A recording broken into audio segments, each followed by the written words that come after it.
En esta clase es de registro de impactos, de amenazas, registro y reporte de amenazas e impactos meteorológicos. ¿Sí? Bien, lo que vamos a ver es el tipo de información a registrar, ¿sí? Que pueden ser eventos, incidentes e intervenciones. Es importante remarcar la diferencia entre estos tres tipos de información. La importancia de esos reportes, ¿sí? Esto que se registra y luego se reporta, para qué realmente se usa y cuáles son por qué es tan importante que eso suceda, ¿sí? Que se registre y se reporte toda la información. Eh, y luego vamos a ir a la parte de medición y registro de variables hidrometeorológicas, que es parte de lo que se debe registrar y reportar. Y luego el registro de incidentes e intervenciones, que también es parte de toda la información que deberíamos registrar y reportar. Y para finalizar, resumiendo todo esto, ¿por qué y para qué? Es clave que hagamos esto, ¿sí? Que registremos y reportemos toda esta información. Entonces, como tipo de información a registrar, tenemos tres puntos diferentes. Tenemos lo que es eventos, incidentes e intervenciones. Un evento es cuando ocurre, en este caso hidrometeorológico, cuando ocurre una o más amenazas, ¿sí? Que tienen un impacto en la población, en la infraestructura. Por ejemplo, pueden ser tormentas fuertes, ¿sí? Una crecida repentina también podría ser, por ejemplo, por una subestada, vientos fuertes, en fin. Los incidentes son los impactos puntuales que generan los eventos, ¿sí? Si teníamos tormentas fuertes, bueno, ¿qué incidentes tuvo esa tormenta fuerte? Por ejemplo, una voladura de techo, un ingreso de agua en una vivienda, cualquier tipo de problema asociado a ese evento, ¿sí? O si hay varios eventos, a los distintos eventos. Y por último, las intervenciones. ¿Qué es esto? Bueno, debido a estos incidentes que generaron estos eventos, ¿cómo intervenimos? ¿Sí? Si tomamos alguna intervención, ¿qué es lo que hacemos? ¿Sí?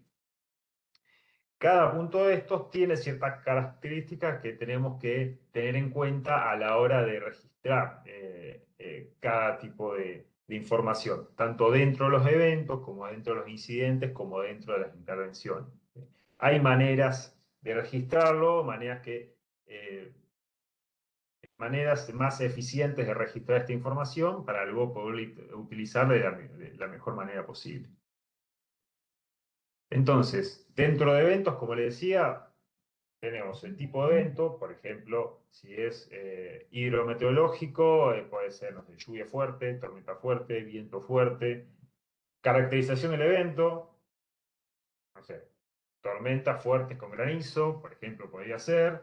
Fecha de inicio, bueno, cuándo arrancaron las tormentas, cuándo terminaron, y después las distintas variables hidrometeorológicas. Por ejemplo, cuánto se acumuló de lluvia, o si pudimos registrar la intensidad de viento, cuántos kilómetros por hora hubo de ráfagas, por ejemplo. Si hay granizo, el tamaño de granizo, idealmente siempre comparándolo, si sacamos una foto de granizo, comparándolo con una regla o con algo, por ejemplo, una pelota de tenis, una pelota de golf o cualquier cosa que uno tenga una dimensión aproximada, conozca una dimensión, entonces la foto ya con eso se compara y se puede estimar el tamaño, porque si no, si lo ponemos arriba de una mesa y sacamos una foto así nomás, probablemente sea difícil saber si ese granizo es grande o chico, ¿no? Y después tenemos los incidentes. Dentro de los incidentes, el tipo de incidente, por ejemplo, un ingreso de agua a una vivienda, dónde, ¿sí? La ubicación y la fecha de hora y de fin. Cuándo empezó a ingresar el agua, ¿sí? Y cuándo dejó de ingresar el agua. Y bueno, hay población afectada, vivienda, infraestructura, ¿sí? Si hubo varias casas o no, en fin, si hubo daño a vía pública, interrupción de servicios, edificios públicos afectados, bueno, ahí es toda la lista, esta presentación les queda, así que ahí van a tener todo el detalle. Y por último, intervenciones. ¿qué es lo que se hace frente a esos impactos? ¿Sí? Característica de intervención. ¿Qué personal interviene? ¿Sí? Solamente defensa civil y policía, bomberos. Bueno, la ubicación, el motivo de la intervención, ¿sí? Esto viene asociado obviamente al incidente y las acciones desarrolladas, ¿sí? ¿Qué acciones toman frente a cada tipo de incidente? No sé si querés agregar algo acá, Diana. No, no, está perfecto. Cuando desarrollemos en las diapos siguientes, ahí me meto un poco en esas categorías. Gracias. Genial. Bueno, ¿y por qué es importante los reportes? ¿Sí? En este caso tenemos como se ve ahí en imágenes de radar, tenemos toda una línea de tormentas, ¿sí? Toda la parte más roja y blanca, una línea de tormentas bastante intensa, bastante fuerte. A priori estimamos que es fuerte, ¿sí? Por las características que tiene, por la interpretación que hacemos en imagen de radar. Fíjense que además hay unos polígonos en color naranja, ¿sí? Que van acompañando el movimiento de esa tormenta que se desplaza de noroeste a sudeste. Esos polígonos son avisos a corto plazo, ¿sí? ACP, que ustedes ya los conocen bien, y que se emiten por eventos fuertes, ¿sí? Ya sea lluvias fuertes o tormentas fuertes, ¿sí? Eh, Bien, ahora, a la hora de hacer un seguimiento por ejemplo, de esta situación, es si nosotros vamos teniendo reportes de qué es lo que va pasando cuando esa línea de tormentas va avanzando por los distintos municipios, podemos advertir a los municipios siguientes donde va avanzando eso. Por ejemplo, si Tandil nos mandan que hay tormenta fuerte con granizo y que registraron ráfagas de 70 kilómetros por hora, nosotros ya podemos avisar a Balcarce, Mar del Plata, Lobería, Miramar, que pueden llegar a tener ese tipo de características. Y ya dejamos de estimar, ahora vamos a ver la diferencia entre estimar y observar. Dejamos de estimar y ya vamos teniendo datos concretos que podemos comunicar, ¿sí? Eh, y además sirve para verificar los pronósticos y los avisos a corto plazo. Es una herramienta muy importante para decir, bueno, yo emití un aviso a corto plazo, hay un aviso a corto plazo que dice ráfagas, tormenta fuerte con ráfagas que pueden alcanzar los 60 kilómetros por hora y tenemos reportes de 70, 80 kilómetros por hora, bueno, sirve para verificar, corregir, adaptar ese aviso, ¿sí? Ese pronóstico o esa estimación. Como le decía, entonces, si tenemos que en RAUS Tandil nos dan ciertos reportes, ya tenemos información concreta para informar a los siguientes municipios donde va llegando esa línea de tormentas. Y entonces, ¿y los incidentes de intervenciones? ¿Por qué son importantes? Bueno, durante el evento primero permiten determinar el daño que va ocurriendo y además permiten tomar la decisión de digamos, de qué decisiones hay que ir tomando a medida que el evento siga desarrollándose, ¿sí? Eh, Además sirve para analizar el envío de apoyo a nivel provincial, ¿sí? Si la provincia necesita apoyar, dependiendo de la situación. Y bueno, brindan también un panorama general a toda la población, ¿sí?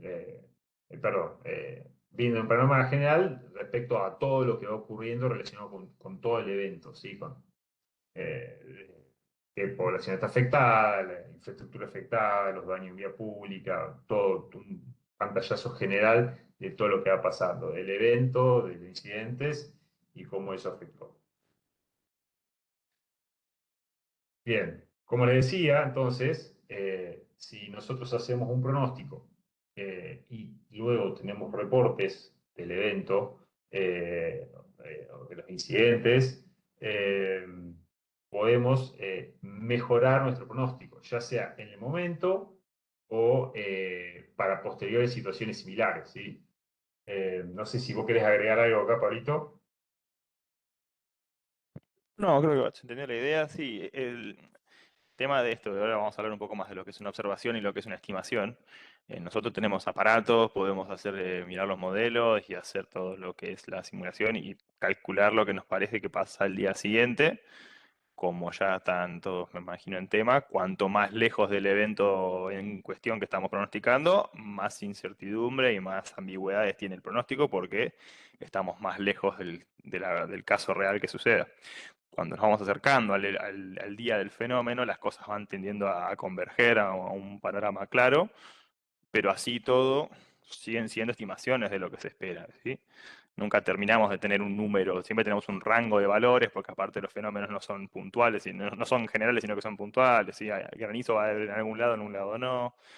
Si bien los ingredientes para que se dé tal fenómeno están en un área dispersa, después donde se efectúa donde se personifica ese fenómeno, siempre es una partecita. Hay veces que tenemos municipios con granizo y 200 milímetros de lluvia, donde al lado a 50 kilómetros capaz llovieron 100 milímetros y no hubo ningún granizo, ¿sí? Eso también es como para tener ese panorama. Y eso no lo podemos determinar, la única forma de verlo es con datos. Y el único dato que tenemos es las personas que están en terreno mirando y diciendo, acá llovió esto.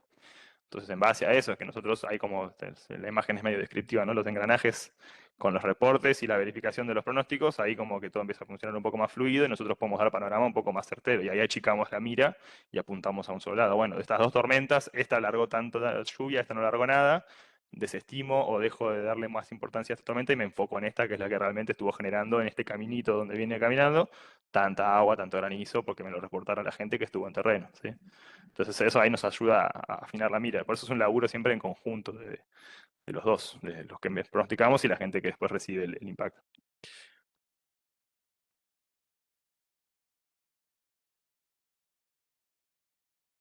Bien, bueno, esto viene de la mano de lo que les decía Pablo. Y bueno, y seguimos con eso. Entonces, o sea, a medida que vamos viendo cómo avanza el fenómeno, vamos teniendo reportes, podemos ir dando información más puntual, más detallada.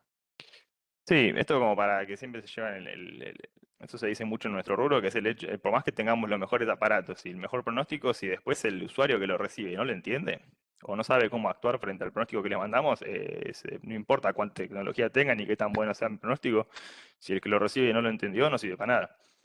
Así que entonces esto de laburo conjunto de la gente que hace el pronóstico y la gente que lo recibe, tiene que ser algo, un proceso iterando todo el tiempo.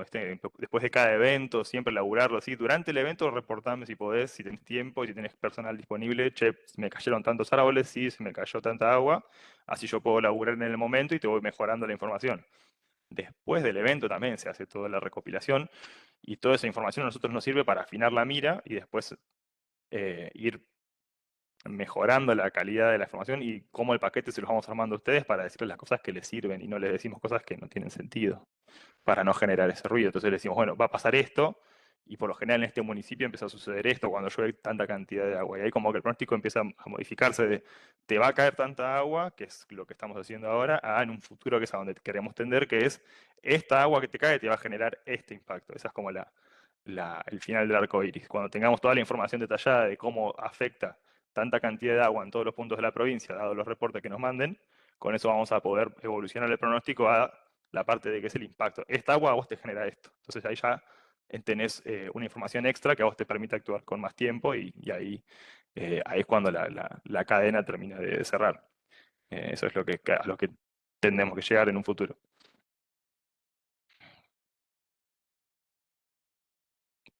Bueno, y acá volvemos a lo que es observación y estimación y viene muy relacionado con eso. Podemos estimar lo que viene pasando, ¿sí? Mediante un radar, mediante imágenes de satélite, pero la observación in situ real de lo que está sucediendo es clave para verificar la estimación, ¿sí? Si nosotros por radar vemos que puede haber tormentas fuertes, e incluso, bueno, hay productos nuevos que pueden estimar cuánta agua está cayendo con radar y con satélite, pero todo eso se hace eh, al lado de observaciones in situ para verificar realmente que, que esté sucediendo lo que estimamos, ¿sí? Que puede suceder. Por eso es clave también los reportes en los distintos municipios, en las distintas localidades. Y para eso tenemos dos formas de registrar los fenómenos más normales, que es lluvia acumulada y viento, ¿sí? Por un lado, lo que es la precipitación. Bueno, nada, ya creo que estamos bastante familiarizados con la unidad que se usa, que es la de milímetros, que equivale a 1 litro de agua en 1 metro cuadrado de superficie, ¿sí? Eh, que más o menos, bueno, para que tengan una idea de lo que es un valor en acumulado, ¿sí? Que idealmente eso, como decía Pablito, el acumulado en sí a veces no es un dato tan relevante dependiendo del usuario, ¿sí?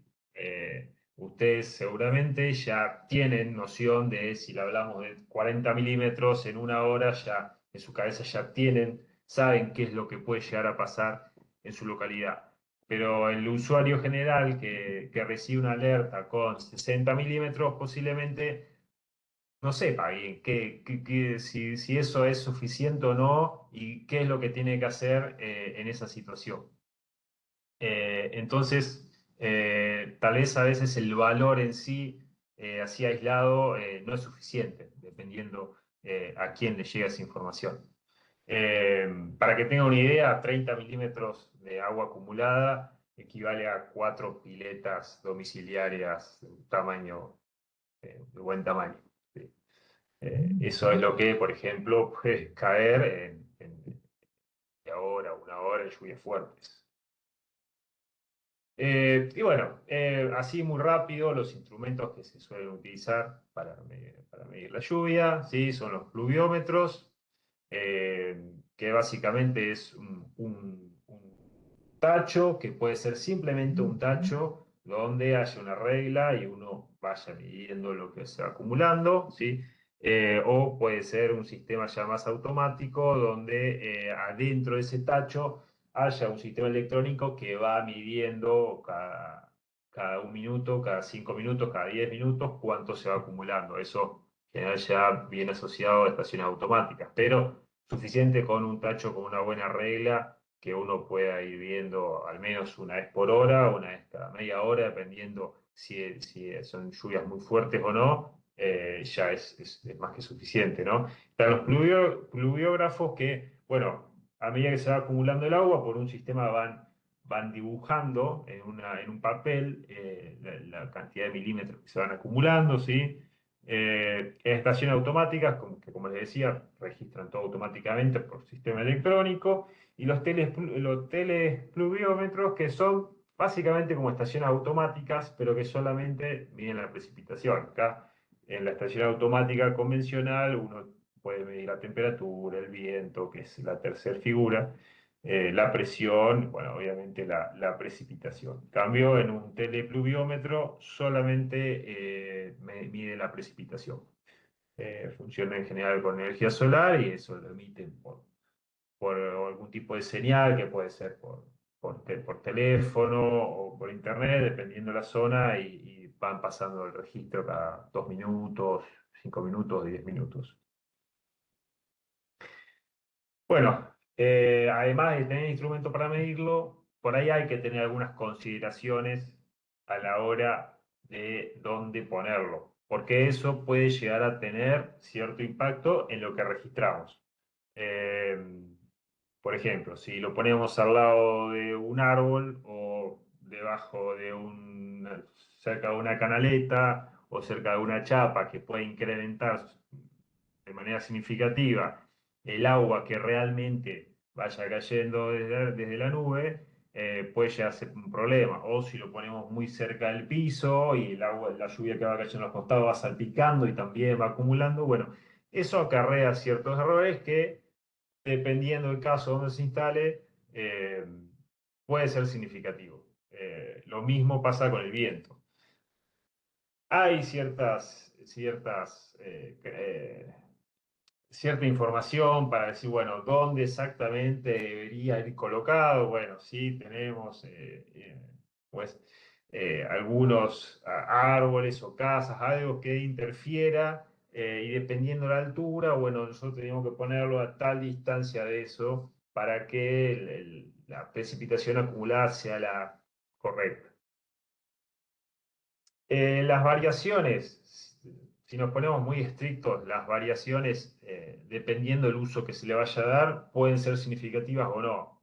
Para nuestro caso, si tenemos un lugar medianamente despejado donde podamos poner el pluviómetro, lo ponemos y listo, ¿sí? Mientras que no haya un árbol muy alto al lado, pegado, o no haya un techo muy cerca, o no sea una zona donde se salpique mucho el agua, se puede poner a una cierta altura, por ejemplo, 1 metro ya sería suficiente, ¿sí?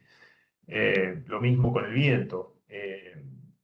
El viento, cuando medimos el viento, si tenemos árboles, casa o alguna estructura cercana, puede generar turbulencia y eso puede afectar realmente la intensidad del viento que estamos midiendo. Si medimos el viento muy cerca de la Tierra, eso puede tener mucho rozamiento con cosas que tengamos alrededor y eso puede disminuir. Por ejemplo, no sé, comparándolo con el viento que mide el Servicio Meteorológico Nacional a 10 metros de altura, para evitar cualquier tipo de obstáculo, puede haber una diferencia significativa. Y de repente en una estación automática que miramos, hay 40 kilómetros por hora y de repente datos oficiales dan 60 kilómetros por hora.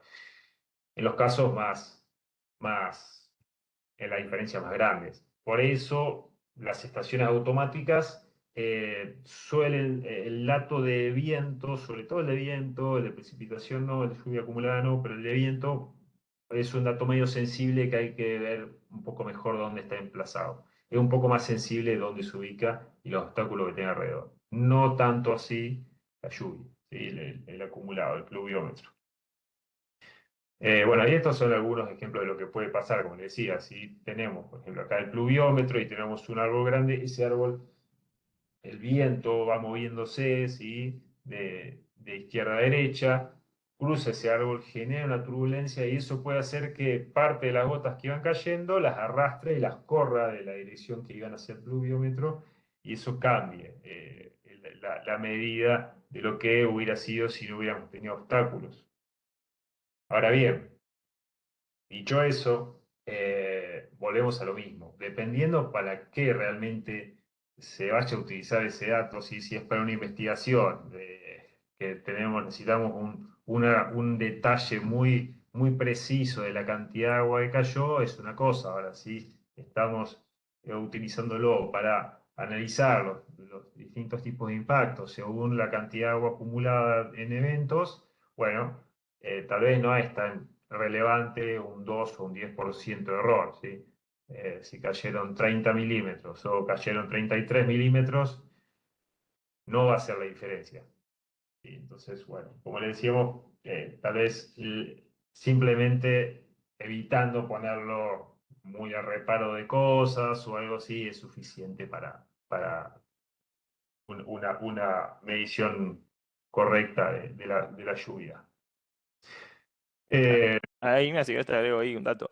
Toda esta normativa que estamos viendo, así de los 2 metros, de la distancia del árbol más cercano y de las casas y todo lo que tenemos que estar alejados, son como sería el mejor caso posible para emplazar un instrumento. Si en el caso en el que se puede hacer eso, esos datos que tienen ese tipo de consideraciones, si está bien emplazado y todo bien instalado y la calidad del dato es la correcta, todo eso como hay que accede ese dato se puede transmitir a la red mundial de datos y se comparte con los datos de todo el resto de los países. Pues, si para correr los modelos, para hacer todo lo que nosotros usamos, nos compartimos los datos con todo el planeta.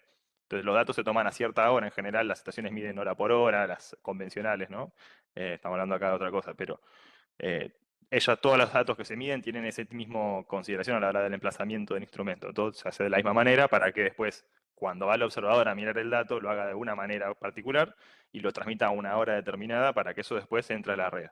Una vez que están todos los datos en la red, se considera que están todos con el control de calidad hecho y están todos bien, eso va al modelo y después a nosotros nos permite después del día de mañana mirar la simulación y ver cómo podemos hacer las cosas. Eso es el mejor de los casos para meter el dato adentro de la red esa y que juegue al modelo y que le sume un punto de información.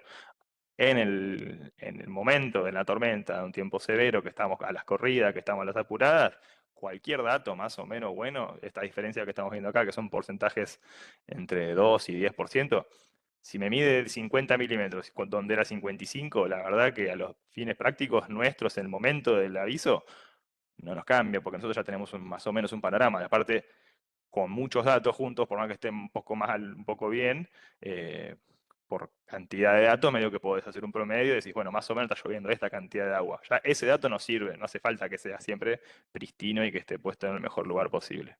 Esto como para que tengan en cuenta. Más con el pluviómetro. Sí, el tema del viento. El tema del viento, ahora como vamos a ver que este es un poco más intrincada, el tema del emplazamiento, la altura y todas las cuestiones, pero el pluviómetro básicamente es un tacho con agua, tiene que tener sí, algunas consideraciones, no simplemente un tacho y ya, sino que tenga ciertas cositas como para que mida mejor, pero básicamente es un tacho con agua, como para que tengan eso en consideración. Cualquiera puede agarrar una lata de Durano en almíbar, la clava en un palo, la pone en el fondo de la casa y con eso tiene un buen pluviómetro o más o menos bueno para medir después de un evento, no, no tiene que tener algo tan tecnológico. Hay, hay por ahí algo a considerar ahí, que es que idealmente cuando tenemos eventos así de varios días de lluvia, si se puede hacer las mediciones a las 9 de la mañana y 9 de la noche, por ejemplo, sería lo ideal porque se pueden comparar con los datos oficiales que se miden 9 de la mañana y 9 de la noche y que salen así.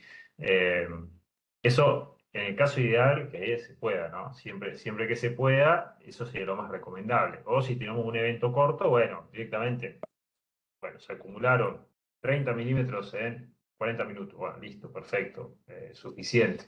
Pero si tenemos un evento extenso, horario más recomendado para medir el acumulado que va pasando en el día serían, bueno, si se puede ir a las 9 de la mañana y ver se fue acumulando, todo lo día a las 9 de la mañana sería lo ideal.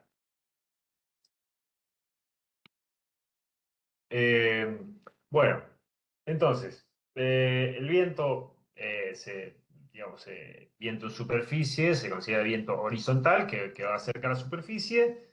Se promedian 10 minutos, eso ya es un poco técnico, pero el valor en general, los observadores meteorológicos o incluso los aparatos que miden, promedian un viento en 10 minutos. Si no se toma el viento en el instante, sino que durante 10 minutos están midiendo el viento y ahí sacan un promedio, ¿sí? Porque el viento sabemos que es fluctuante y no vamos a tener una intensidad de 35 kilómetros por hora durante una hora completamente así constante, ¿sí? Eso ya es algo un poco técnico, la dirección del viento, por ahí para remarcar, seguramente todo lo tienen claro, pero por las dudas, para evitar confusiones futuras, siempre se habla de, si decimos viento del sudeste, ¿sí? Es viento que viene del sudeste, ¿sí? Viene del sudeste y va hacia el noreste, ¿sí? Siempre con la dirección que cuando nombramos una dirección para el viento es desde dónde viene, ¿sí? Eso, para aclarar, seguramente todos lo saben, pero por las dudas. Y muchas veces la intensidad de viento se mide en nudos, ¿sí? Eso es algo bastante establecido a nivel internacional y se pueden encontrar con información que le llegue en nudos. Simplemente es otra unidad de medida y lo que tienen que hacer es hacer la conversión. Un nudo equivale a 1,85 aproximadamente kilómetros por hora. Entonces, simplemente tienen que multiplicar eso y listo, ¿sí? Y bueno, acá abajo tenemos algunas de las formas que se utilizan para medir dirección, intensidad de viento, las veletas es la dirección y el anemómetro es la intensidad. Con esas dos partes definimos el viento. Después vamos a ver que hay otros instrumentos que ya tienen todo asociado. Y como le decía, Pablo, ¿querés hablar un poquito del emplazamiento? Sí, no, es todo lo mismo, claro, por lo que había contado Ignacio hace un par de diapositivas, el tema del rozamiento. Es decir, el viento es un poco más sensible a esto, porque básicamente es aire que se mueve. Entonces, si le pones cualquier cosa abajo, ese aire se va a mover un poco más lento. ¿Viste? Como uno no lo piensa, pero si lo puedes visualizar imaginándote una laguna o cuando van al mar, la costa, ¿viste? Cuando el agua sube sobre la costa y rompe la ola. Ese efecto de rozamiento que tiene el agua con el fondo el piso, digamos, en este caso del mar, es el mismo caso que tiene el aire, que es otro fluido, pero solamente que es, en vez de ser líquido, es gaseoso, con el piso, lo mismo. Entonces, si no tiene nada abajo, el aire va a ir a la velocidad que tiene que ir. Ahora, si de repente estamos muy cerca de árboles o muy cerca del pasto o tierra, depende del tipo de suelo, la cantidad de rozamiento que le da, y eso te lo va frenando. Por eso, si tener una estación automática clavada en el piso, que la altura puede ser como mucho 1,5 metros, una estación normal no mide más que eso, a esa altura el efecto es considerable, ¿sí? Entonces ahí ya te frena bastante la velocidad. Por eso, para que el dato se considere, se miden en torres a veces, y uno puede ver a veces las torres de radio mismas, las altas, capaz en algunas si uno chusmea tiene, ve las coperolitas estas que están acá en la torre, así esas bochas, y a distintas alturas, para medir distintas alturas, que nos da otra información. Pero la altura estándar a la cual se mide es a 10 metros, que es como es un valor.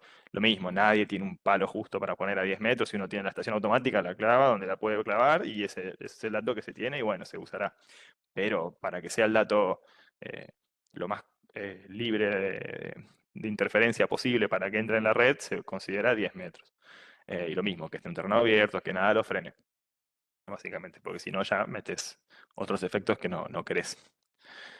Nos ha pasado en eventos de viento intenso ver un registro cerca de una estación oficial, del Servicio Meteorológico Nacional, donde viene a 10 metros y con todos los equipos bien calibrados, o sea, es la medida por ahí más precisa que podemos tener de viento, y alrededor estación automática, y la diferencia era grande, era importante. ¿Sí? En la estación oficial, por ahí registraban ráfagas fuertes, por encima de los 60 kilómetros por hora, y uno miraba la estación automática y ninguna pasaba de 30. Es decir, che, no puede ser. Y bueno, eso es un efecto lo más probable que sea del emplazamiento. ¿Sí? Pueden tener algún problema de mantenimiento, algo de la estación, pero en general es debido al emplazamiento. Y ahí en la próxima diapo se ve que están los instrumentos, a ver si pasas al siguiente, distintos tipos de juguete para medir lo mismo, con mayor o menor calidad. Los que más comunes son los que ven acá, los de Coperola, las cubetas que giran, que eso están en cualquier... Si van por la ruta van a ver, a veces algún campo se notan, hay estaciones que tienen eso, es una buena manera de detectar las estaciones. Hay unos instrumentos de mayor calidad, unos que miden el sónico mide por la frecuencia que hace la velocidad del sonido, entonces con eso el viento me frena o me acelera el sonido, entonces con eso yo puedo calcular esa diferencia y digo cuánto es. Eso es un poco más preciso, pero requiere un instrumento mucho más caro, mucho más tecnológico. Después hay unos que son con láser también, que son todavía una tecnología nueva, más polenta, pero mucho más cara. Y después están los que ven, no sé si alguno suele ver a veces a Bianco yendo a cazar huracanes, como lo ven en Estados Unidos, que van con los de mano, o algunos se plantan así en el medio de la calle con el de la mano y mide. Ese dato tiene el error mismo de la estación automática. La altura máxima de una persona no puede, como mucho mide 2 metros, 2 metros y pico, ¿viste? Una persona alta. Entonces también tiene ese mismo error y al mover el aparato todo el tiempo de lado, eso se va descalibrando y se va perdiendo consistencia cuando mide. Por eso lo del dato se pone el instrumento, se clava en la torre, se deja ahí funcionando, se calibra y listo, y ahí está bárbaro. Si uno lo va llevando de lado a lado, lo mide cuando le dicen, no sé, ráfagas de 100 kilómetros por hora dentro de un huracán, eso es a nivel de superficie. Si uno se va un par de metros más para arriba, esa velocidad del viento uno podría medir que aumenta y llega hasta 150, 200 o mucho más todavía. Entonces es como, está bueno para tener una estimación si estamos en un terreno abierto solos, pero es un dato también que el de mano que no es muy confiable si lo querés comparar con alguno de los datos bien puestos, digamos. Si comparas el de mano con el sónico, seguramente mano a mano siempre te dé una diferencia considerable, eh, como detalle. Pero bueno, todo sirve. Como el dato de lluvia, mejor o peor, todo sirve. Y acá tenemos esta, que es una escala de estimación subjetiva. O sea, acá no hay una observación. No es que yo puedo ver si se me vuela el techo y digo, son tantos kilómetros por hora el viento. Esto se inventó hace mucho tiempo, la escala Belfort es viejísima, es algo que se explica desde hace años, que es una manera de tener un dato si uno se encuentra en el campo abierto solo y no tiene dónde medirlo, capaz no tiene acceso a internet para ver una estación y no puede saber qué está pasando. Hay como un rango de valores en el cual decís, bueno, en general las cosas se destrozan o se vuelan a este ratio. Entonces, si la velocidad, si yo veo que un árbol se empieza a desprender de la raíz y es un árbol sano, que tiene la raíz fuerte, bueno, la velocidad del viento tiene que andar por estos márgenes. Por eso las alertas, si uno se fija, arrancan a medir vientos a los 60 kilómetros por hora para adelante, que es como una tara medio general, que no es lo mismo, porque un árbol más joven, con las raíces finitas y más alto, le afecta distinto que un árbol grueso y viejo, entonces también es como un valor medio que se llegó por consenso. Pero bueno, viendo la escala de lo que se está volando, ¿sí? Si es eh, un techo, las ramas de un árbol o una sombrilla en la playa, ahí se puede más o menos tener un valor estimado de la ráfaga. Es como, no lo tomen a ciencia cierta esto, pero es algo que se usa en casos extremos cuando no hay otra cosa. Si no hay otra cosa, miras a tu alrededor, ves que se está volando y decís, bueno, más o menos estamos acá. Para eso sirve esta escala. Es un estimado, nunca va a ser un dato real y nunca lo vamos a considerar. Pero si uno me manda un reporte en medio de la tormenta y me dice, no tengo dato de viento, pero se me volaron 40 árboles, 3 techos y algo así, ya con eso decís, bueno, tengo más o menos estimado de que si hay tantos techos, tantos árboles, estamos en este rango de valores, esta tormenta está siendo muy fuerte. Si me dicen, llovieron 80 milímetros en una hora, que eso es un montonazo de agua, recuérdense que 30 milímetros son 4 piletas de una manzana. 80 es, bueno, hagan la cuenta, muy grande. Pero me dicen que no se vuela ningún poste ni ningún árbol, listo, esa tormenta viene con mucha agua, poco viento. Ya es un dato que me sirve. Entonces, como que esos datos en conjunto funcionan, ¿viste? Tenerlos. Si bien no sé el valor exacto, nosotros nos da una idea de, bueno, esta tormenta solamente es agua, no está teniendo ráfaga, entonces al municipio que sigue le estamos diciendo cuánta agua le puede caer, pero no todo eso. Es como, ténganlo en cuenta y si chumbenla, es linda, tiene dibujitos, está ocupada.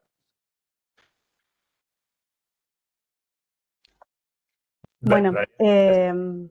para hablar un poco esto de los registros de incidentes e intervenciones, bueno, me presento igual primero, porque a mis compañeros ya los conocen.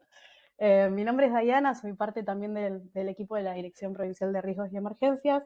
Y hoy de los que les quiero hablar es de la visión que tenemos nosotros desde la dirección para todo lo que tiene que ver con el registro de información.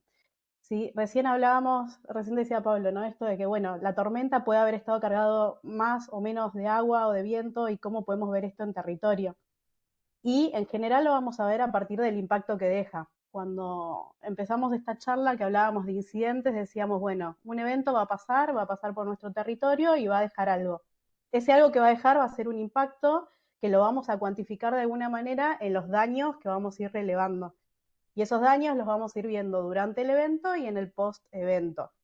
Y muchas veces, si bien nosotros como mirada provincial pensamos en el impacto que generó, sí, muchas veces desde los municipios ese impacto se procesa a partir de las intervenciones que realizan.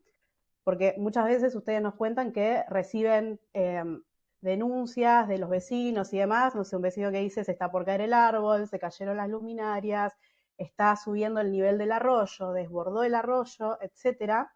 Y esas son las notificaciones que ustedes reciben desde las que actúan y después arman la historia de cuál fue el nivel de impacto que tuvo en sus territorios, ¿no? Acá lo que les queremos mostrar es cómo nosotros tenemos la concepción de cuáles son las categorías de daño que es interesante considerar para después poder tratar de llegar a este camino que hablaban los chicos hoy, de poder atar impactos a los eventos que fueron pronosticados. Entonces, lo que es clave ahí es la organización de la información. Y el primer paso y el primer desafío para organizar esa información es cómo generar las categorías sobre las que vamos a trabajar y además de eso, llamar de la misma manera a las cosas, ¿no? O sea, si nosotros tenemos, por ejemplo, que contar la cantidad de árboles que se cayeron o queremos decir que un evento nos generó caídas de árboles, muchas veces nos referimos a eso diciendo caída de árboles o capaz que decimos plantas en general o capaz que algunos decimos gajos y otros decimos ramas. Entonces, de esa manera, eh, tenemos que empezar a imaginarnos, ¿sí?, si estamos hablando de lo mismo o estamos hablando de cosas diferentes. Entonces, nuestra primera recomendación y nuestro primer aprendizaje, quizás a la hora de organizar nuestra información, es pensar de qué manera vamos a llamar a las cosas. Entonces, recomendamos siempre esto, hacer como una especie de tagueo de categoría, ¿sí? Agarrar y decir, bueno, tales impactos los vamos a llamar de esta manera y los vamos a agrupar.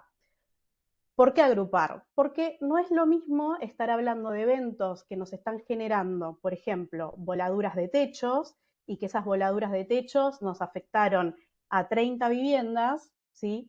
que estar hablando que lo que hubo fueron, y que eso fue en una zona rural o en una zona urbana, ¿no? O sea, como siempre se puede ir un poco más adentro, que estar hablando que lo único que se volaron fueron, no sé, carteles en la calle, ¿sí? Eso nos puede estar dando no solo información de las características o la intensidad del viento, lo que sea, sino que también de cómo son el tipo de estructuras que eran vulnerables ante ese evento que fue pronosticado. Y ante eso podemos tomar medidas, ¿no? Como decir, bueno, ¿qué hacemos con la cartelería? ¿De qué tipo tiene que ser? ¿Qué podemos mejorar? ¿Qué pasa con los techos y demás? Eso, ustedes lo saben mucho, mucho mejor que yo. Entonces, en ese camino, lo que recomendamos en la organización es armar categorías, ¿sí? Que definan grandes áreas de impacto, ¿sí? Categorías, hoy las nombrábamos un poco, que era esto de población afectada, viviendas, interrupción de servicios, qué pasa con los daños en la vía pública y demás. Pero dentro de cada una de esas categorías, que ahora les muestro cuáles son las que tenemos, ahí se ven las primeras 3 y ahí está el resto, la idea es poder meternos a un nivel de profundidad y decir, bueno, si estamos hablando de daños en vía pública, ¿sí? ¿Qué tipos de daños generó en la vía pública? Bueno, se cayeron postes, ¿sí? Esos postes muchas veces se puede distinguir si eran postes de electricidad, si eran postes de luminarias, si eran postes... Hay lugares donde diferencian si eran postes de madera, si eran postes de metal. ¿Qué pasa con los semáforos? ¿Sí? ¿Hubo caída de semáforos? ¿Solo fueron dañados? ¿Cómo afectó esto después a los servicios públicos, al tránsito? ¿Sí? ¿Generó además accidentes?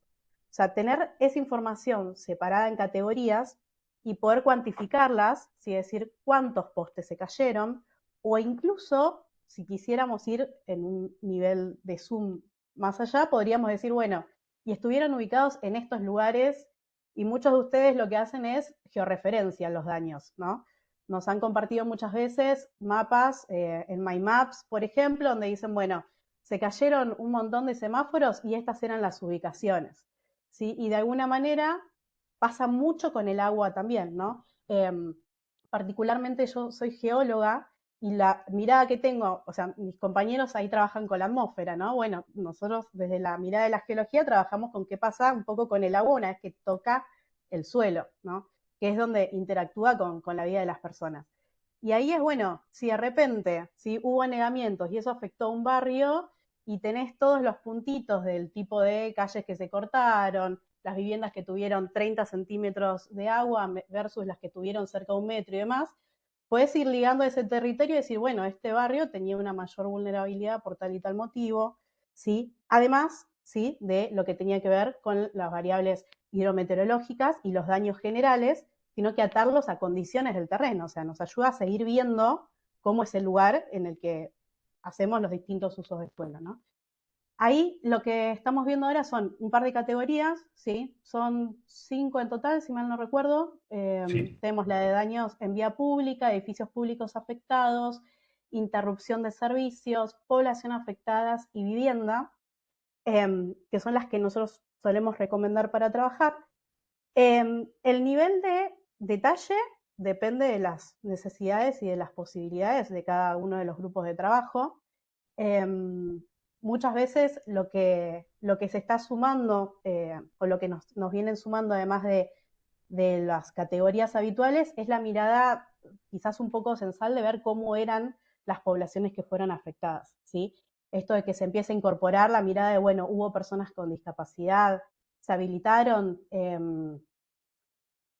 albergues para evacuados, qué tipo de población estuvo ahí, qué edades tenían, hubo heridos, qué tipo de heridos y demás. Ahí lo que les dejamos son algunas ideas, ¿sí? de información que se puede ir viendo en detalle. Y después, la pasás, porfa, Sí. Inés, a la otra, Ahí. una más. Ahí. Es cómo registramos esto, ¿no? Porque o sea, cuando estamos actuando en el medio de la emergencia, estamos en el territorio y demás, no vamos a estar abriendo una computadora para completar un Excel que tenga encima 50 columnas y estar preguntándonos en qué categoría estamos. Pero hoy por hoy la verdad que hay muchas maneras de poder registrar esta información. Por un lado tenemos planillas, o sea, la típica de campo de estar escribiendo en papel. Si tenemos nuestras categorías claras, si tenemos quizás ya preimpreso, algún formulario o algo para completar, eso puede ir saliendo fácil.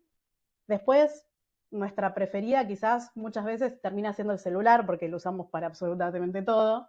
Entonces, muchas veces podemos completarlo en formatos súper compactos en WhatsApp, por ejemplo. Ahí lo que tienen es un ejemplo de cómo algunos municipios nos pasan información, que es un punteo de las categorías máximas con un detalle mínimo de cantidades afectadas y no mucho más que eso.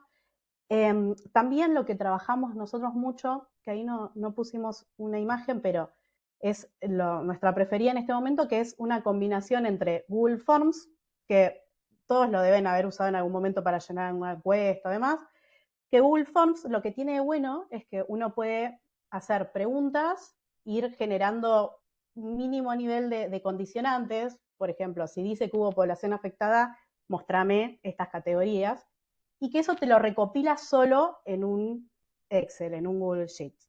Y eso, como por ejemplo esto que estamos viendo acá. Y eso te da la potencialidad de estar completando simplemente como si fuera una encuesta, respondés sí, no, pones un número, qué sé yo, desde el celular, y eso solito te va completando una tabla que después en el post, cuando ya relevaste todo, cuando estamos en un momento de más calma, se puede procesar.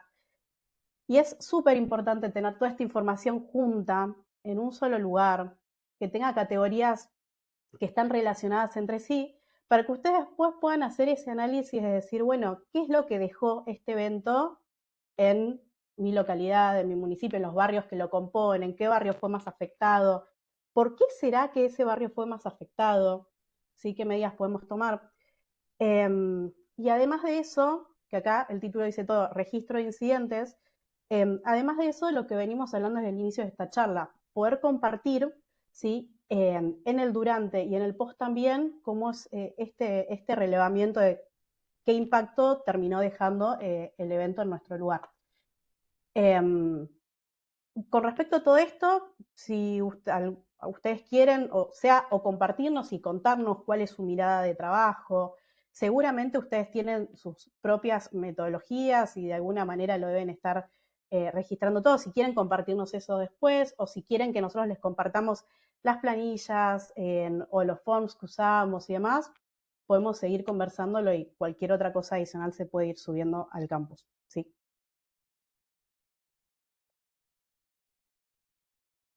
Bien, Diana.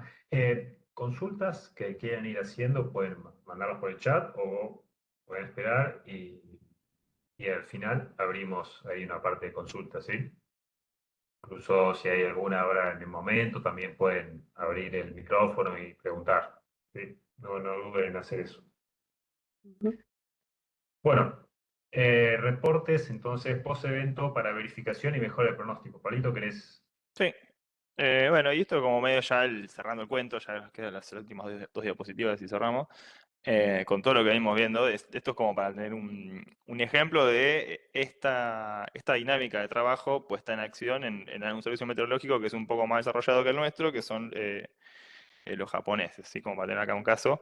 Esto que ven acá son la línea histórica desde 2003 a 2019, que es donde tienen los reportes hechos ellos hasta ahora, con la cantidad de personas que se les murieron y casas que se les destruyeron durante eventos. Ellos vienen juntando datos desde 2003, como ven, esta perspectiva del pronóstico por impacto, que es lo que se está aplicando ahora en todos los servicios del planeta. Esta gente fueron los pioneros, fueron el marco de Sendai, que es el que se usa para la gestión de riesgo de desastres y todo, es japonés. Sí, hubo muchos países involucrados, pero todo arranca por ahí porque, bueno, es una isla que está totalmente atacada por todos lados, ya sea por terremoto, por tsunami, por tormenta, siempre tienen muchas amenazas, entonces están muy preparados porque son muy resilientes y tienen un sistema de alerta y defensa bastante desarrollado. Y una de las estrategias que ellos utilizan, acá nos muestran la línea histórica de ellos y van viendo, siempre hay un promedio de cantidad de muertes por año, ¿sí? Más o menos, si ven las barras azules, entre 40, 70, 60, y hay años que son picos, ¿viste? Como, bueno, ahí ese pico es por una de dos razones, o justo ese año vivo un evento puntualmente intenso de lluvia, que desarmó algo que no estaban preparados, o fue algo fuera de lo común, como fue lo de Bahía Blanca este año nosotros, o lo de Zárate este año, que fueron 400 milímetros en 2 días, en menos de un día, que eso es algo totalmente anómalo a lo que debería pasar teóricamente. Entonces ellos acá lo que hicieron fue solamente considerar las lluvias. ¿Por qué? Porque todos los años tienen ellos temporada de huracanes. Saben que de tal mes a tal mes les van a llover huracanes. Entonces con eso más o menos tienen un promedio. Bueno, debería ser siempre más o menos, en mayor medida, el mismo fenómeno, el mismo impacto, ya los conocemos. Pero hay años en los que igual el huracán labura distinto, entra por una zona donde nunca había entrado el huracán y eso les genera otro tipo de impacto porque eso paga en una zona más vulnerable. Entonces, como ven, este trabajo de buscar los reportes, ver el impacto, corregir el pronóstico, ellos lo usan para modificar su dinámica de trabajo. Entonces, si bien en el 2004 ahí tuvieron un pico de 240 muertes y casi 20.000 casas destruidas. ¿Qué pasó acá? Bueno, entonces ellos recolectan toda la información, buscan la situación meteorológica, ven el modelo, che, el pronóstico estuvo bien, pero pasó esto, ¿dónde estuvo el error? Bueno, el error estuvo en la comunicación del pronóstico.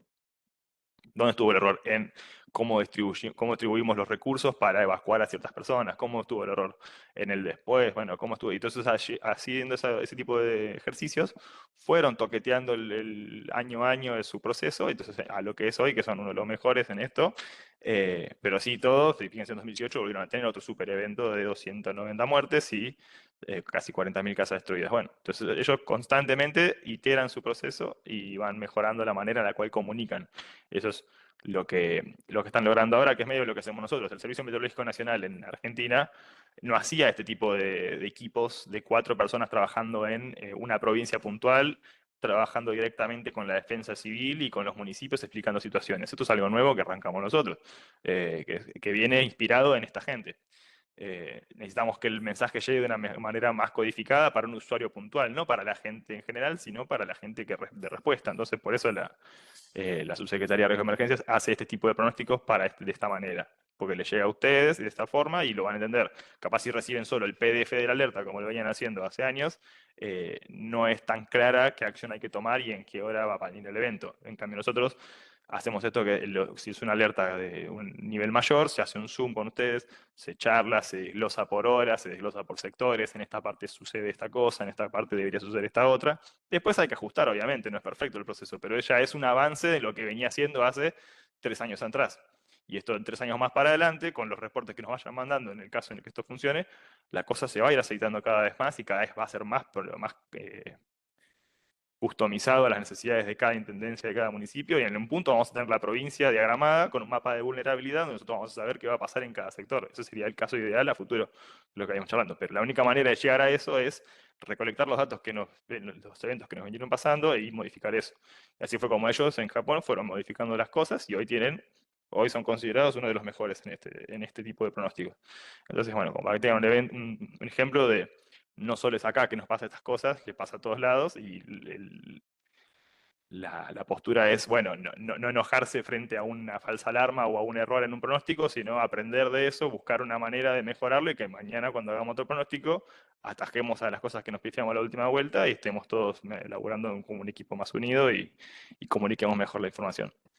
Entonces, como para que tengan ahí como un ejemplito de afuera de esto. Y después la última, que queda de las diapositivas, que es, no sé si están, Igna, ¿puedes pasar? ¿no? Sí, estos reportes, no sé si vos ahí lo querés explicar también, que es algo que se están haciendo ustedes, que es como, bueno, en nuestra parte o nuestro fin de cuento de tener un reporte que tenga todo, el alerta, una descripción del evento, los reportes que se hayan recibido, los reportes de los municipios, de los 911, después poder hacer mapas con el calor, bueno, la alerta estuvo acá y la mayor cantidad de impactos estuvo acá, poder comparar y ver dónde la alerta capaz fue demasiado sobreestimada el evento en función de lo que fue sucediendo. Uno también tiene que tener en cuenta que a veces, miren en este caso en el mapita de la provincia, es una alerta naranja que ocupa todo el centro de la provincia de Buenos Aires y parte del noreste, en amarillo. Es un área muy extensa. Si yo te voy a decir que la alerta hay chance de lluvia, viento, es probable que lluvia y viento se den en varios puntos de la provincia. Si aparte le agrego el factor granizo, es muy improbable que en toda esta extensión de territorio, que es casi como un país entero para lo que es para afuera, suceda esto. El granizo es muy puntual, es algo muy difícil de pronosticar dónde va a caer, hay una cierta cantidad de ingredientes que uno mira y dice, bueno, el viento está así, la temperatura es esta, las condiciones dan, la humedad da, debería haber granizo en alguna parte. Después es en el momento del evento. O sea, si yo te digo la alerta 3 días antes, no te puedo especificar, en Zárate va a caer granizo, pero en Ramallo no va a caer granizo. Eso sí, eso es muy, muy difícil de pronosticar. Eso se hace en el día del evento, mirando los radares, mirando las tormentas, que ya la tormenta la estoy viendo. La tormenta está acá. La tormenta esta tiene un eco muy alto, esta tormenta es muy fuerte y se está desplazando hacia Zárate. Puede tener granizo, todavía no lo sé. Sí me da las ideas de que puede llegar a tener granizo. Después el que me va a confirmar el granizo va a ser la persona de Zárate, diciéndome, che, me cayó piedra. Bárbaro, entonces yo agarro esa información y si veo otra tormenta parecida a la que acaba de suceder en la zona, digo, bueno, si esta tuvo granizo, se parece mucho, ahí ya puedo mejorar mi pronóstico y decir, la zona que va para Ramallo puede llegar a tener piedra, o no, si es más débil, digo, bueno, no debería.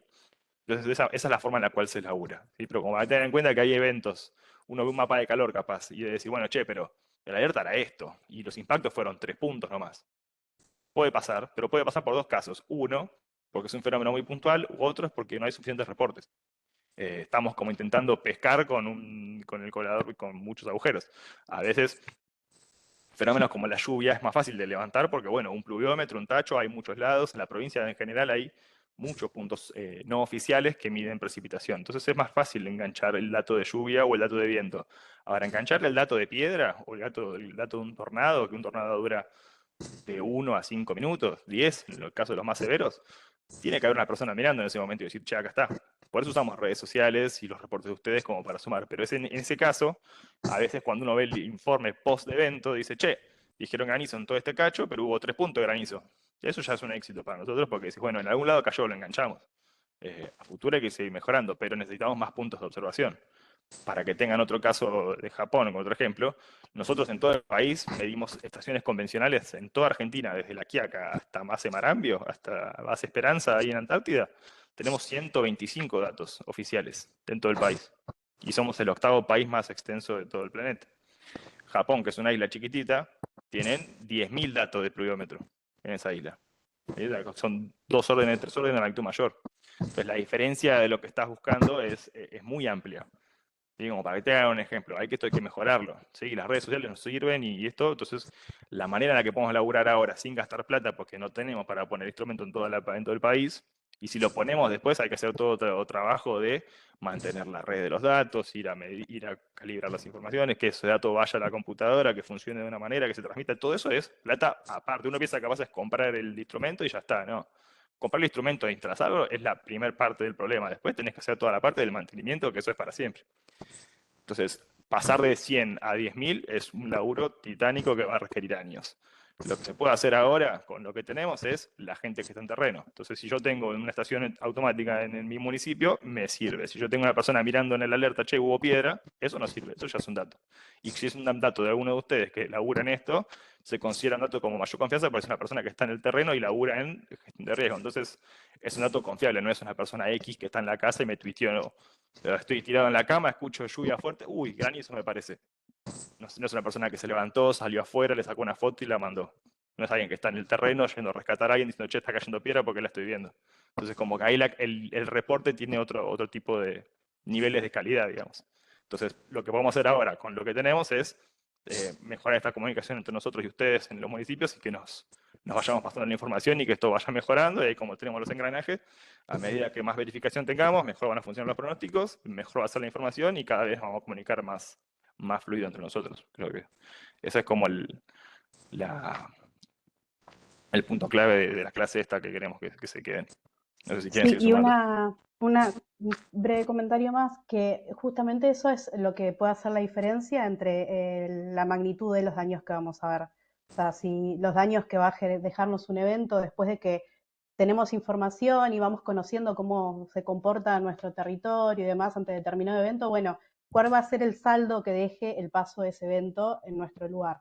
¿Sí? Va a ser algo cuantificable, no sé, en algunos daños de infraestructura, van a haber vidas en el juego, cuántas vidas van a ser, todo eso que es a lo que se enfrentan desde los municipios, los territorios, cuando tienen que tomar una decisión ante las alertas que nosotros mandamos y demás, cada vez van a ir siendo más ajustables y más cercanas en pos de esto, de reducir cuál es la magnitud de los daños que se van generando. Sí. A nivel local, analizar mejoras de infraestructura o de comunicación también. Después de un evento, dependiendo del impacto, esto resultó, lo comunicamos de una buena forma, le llegó a la gente que le tenía que llegar, si no, todo eso lo pueden comprobar y lo pueden mejorar. Como decía Dayana, no sé, desde lo básico sería cartelería. Bueno, si cayeron muchos carteles con esta intensidad de viento, bueno, tal vez el material con el que están haciendo los carteles no es el mejor, o la forma que lo están haciendo, alguna resolución, por ejemplo, municipal para que determine ciertas características en algún tipo de construcción de ese tipo, o analizar el arbolado que tienen en tal zona, qué tipo de árboles es, cómo funcionó la articulación entre distintas áreas en un determinado evento, por ejemplo, de lluvia intensa, funcionó bien, qué podemos mejorar con eso, y obviamente identificar las zonas vulnerables, ir asociando a cada fenómeno, dependiendo de la intensidad, el riesgo que tiene. Eso, bueno, es a lo que se apunta directamente. Si, bueno, tal fenómeno tan intenso, bueno, pueden pasar estas cosas. Un buen ejemplo es el de Bahía Blanca. Bahía Blanca había estado trabajando analizando las alertas y que el nivel de acierto de las alertas, y en base a eso, qué decisión iban tomando, y tenían de respaldo la verificación justamente de aciertos con las alertas, y eso fue, corríjanme, pero eso fue lo que ayudó a que, por ejemplo, en alertas naranjas se suspendieran las clases, y cuando pasó lo que pasó con las fuertes lluvias este año, ya las clases estaban suspendidas, ¿sí? Pues ya había salido la alerta naranja, había suspendido las clases, y eso, bueno, ayudó a que se evitara un gran impacto en esa parte, ¿no? De la sociedad, de la población. Ahí Adrián Guevara en el chat nos dice que sería muy útil poder compartir modelos de planilla y formularios, principalmente para verificar los datos, todos los eventos y facilitarnos a nosotros la recopilación de la información. Eso vamos a revisar para que estén todos los formularios que tenemos ahí en el Classroom. Lo van a tener como material para descargar. Vamos a revisar cuáles subimos y si falta alguno también lo vamos a subir para que quede todo el material.